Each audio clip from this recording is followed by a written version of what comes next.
राजेश कुमार सिंह कक्षा 12 की समस्त छात्र छात्राओं का स्वागत करता हूँ।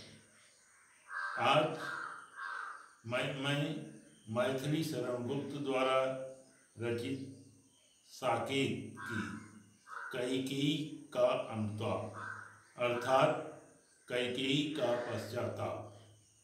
कैकेयी रामायण में एक ऐसी पात्र है जो कि राम को बहुत चाहती थी, लेकिन विधाता की कुछ ऐसी विडंबना थी कि कैकेयी के द्वारा ही राम को 14 वर्ष का वनवास और भरत को राजगद्दी प्राप्त कराने में उनकी महत्वपूर्ण भूमिका। उसके बाद कैकेयी ने अपनी गलती का एहसास किया और राम को मनाने के लिए स्वयं जो है भरत के साथ जंगल में जाती हैं और उन्हें बहुत ही पश्चाताप होता है। उसी का वर्णन इस पाठ में किया गया। साथ ही मैं एक बात और आप लोगों को बताना चाहता हूँ कि इस समय ऑनलाइन एडमिशन शुरू है। कृपया आप सभी लोग एडमिशन करा लें, जिससे कि और कार्य सुचारू रूप से चलता रहे। तदनंतर बैठी सभा उठज के आगे।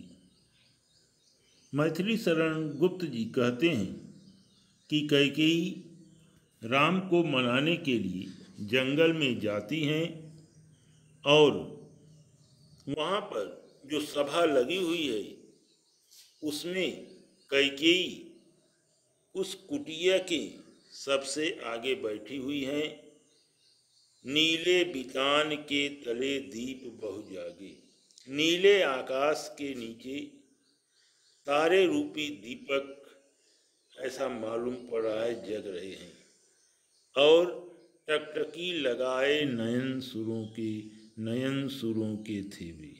और देवता भी एक ध्यान मग्न हो करके उसकी उन लोगों की बातों को जो है सुनने के लिए व्याकुल हो रहे हैं। टकटकी लगाए नयन सुरों के थे वे। देवता भी अपनी आँखों से ध्यान मग्न होकर के परिणामोत्सुक उन भयातुरों के थे वे। वो जो भय प्रदान करने वाले परिणाम हैं उनको जानने के लिए देवता भी जो है उत्सुक हैं कि अब क्या होगा। हो सकता है कि कैकेयी के मनाने पर राम वापस चले जाएं, और जब राम वापस चले जाएंगे तो रावण का वध कैसे होगा। इसलिए वे भी ध्यान मग्न होकर के अपनी आँखों से टकटकी लगा करके देख रहे हैं कि अब परिणाम क्या होगा। उत्फुल्ल करौंदी कुंज वायु रह रख। वहाँ पर जो करौंदी की कुंज हैं, लताएं हैं, उनसे रह रह करके वायु हवा के झोंके जो हैं बह रही हैं। करती थी सबको पुलक पूर्ण महक। अपनी महक से सभी को पुलकित करती थी, सबको जो है आराम पहुंचाती थी, प्रसन्न चित्त करती थी। वह चंद्रलोक था कहाँ चांदनी वैसी। चांदनी रात थी, चंद्रलोक था, वहाँ पर चंद्रमा का प्रकाश फैल रहा था, लेकिन कहाँ चांदनी वैसी। उस तरह की चांदनी जो है, उस तरह का प्रकाश जो है वहाँ पर नहीं दिखाई दे रहा था। प्रभु बोले गिरा गंभीर नीर निधि जैसी। सबको शांत देख करके श्री रामचंद्र जी समुद्र की भांत नीर निधि, समुद्र की भांत गंभीर आवाज में बोलने लगे। हे भरत भद्र अब कहो अभिप्सित अपना। श्री रामचंद्र जी कहते हैं कि हे भरत भद्र, हे भरत भाई, अब कहो अभिप्सित अपना। अब तुम अपनी इच्छा बताओ, तुम्हारी इच्छा क्या है।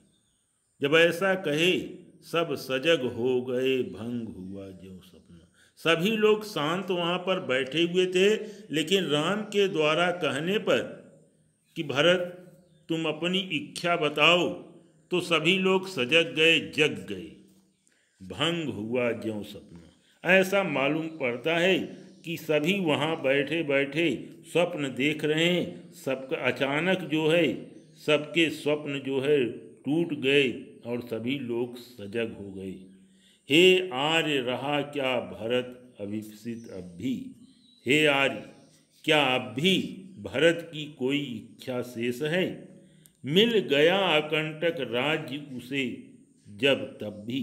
अरे उसे अकंटक राज्य जिसमें किसी भी प्रकार की विघ्न बाधाएं नहीं हैं, उस तरह का राज्य जो है उसको मिल गया, फिर भी आप कहते हैं कि तुम्हारी और कोई इच्छा है। पाया तुमने तरु तरे अरण्य बसेरा। और मैं तो अकंटक राज्य प्राप्त किया जिसमें किसी भी प्रकार के कांटे नहीं हैं, दुख तकलीफ नहीं है, बाधा नहीं है। लेकिन आपने क्या पाया? वृक्ष के नीचे अरण्य बसेरा, जंगल में निवास करना। रह गया अभिप्सित शेष तदप क्या मेरा। क्या अब भी मेरी कोई इच्छा शेष रह गई है? अरे मुझे तो अवध का पूरा राज्य मिल गया और आपको जंगल का राज्य मिला, फिर भी आप पूछते हैं कि क्या अब भी तुम्हारी कोई इच्छा है।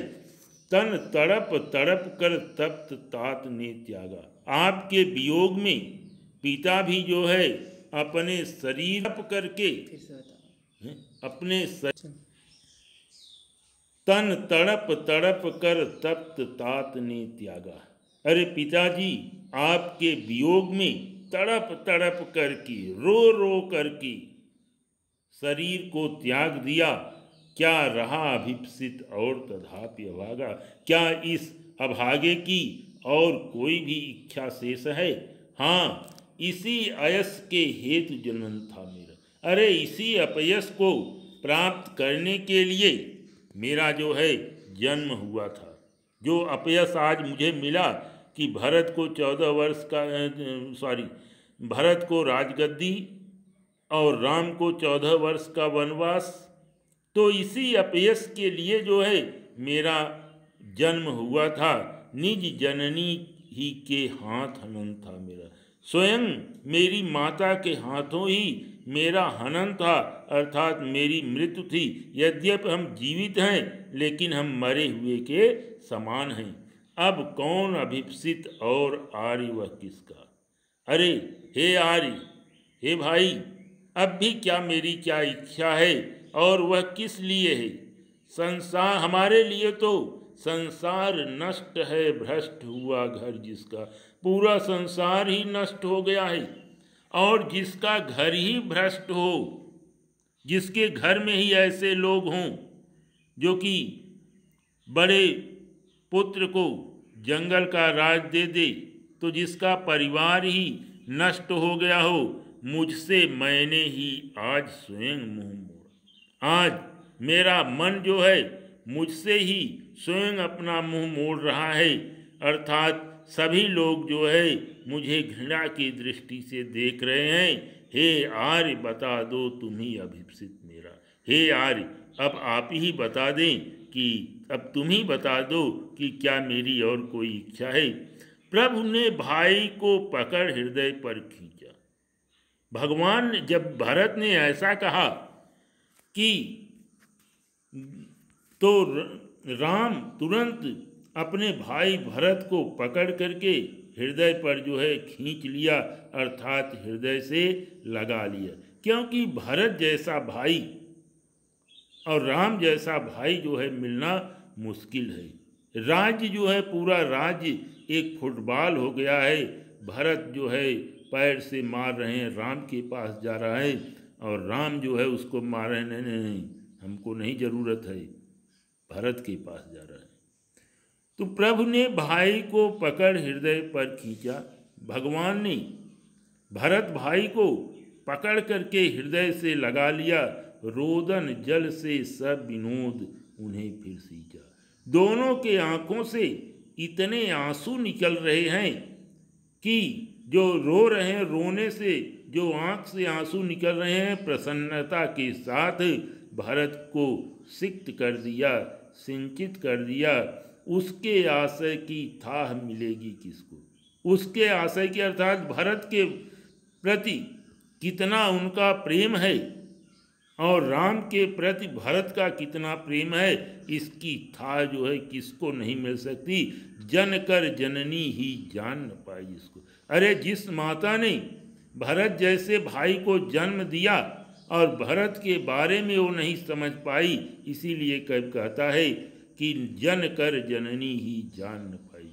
जिसको जन्म दे करके भी भरत के बारे में वह समझ नहीं पाई, इसलिए जो है भरत जी हाथ जोड़ करके कहते हैं कि अब भी क्या मेरी कोई इच्छा शेष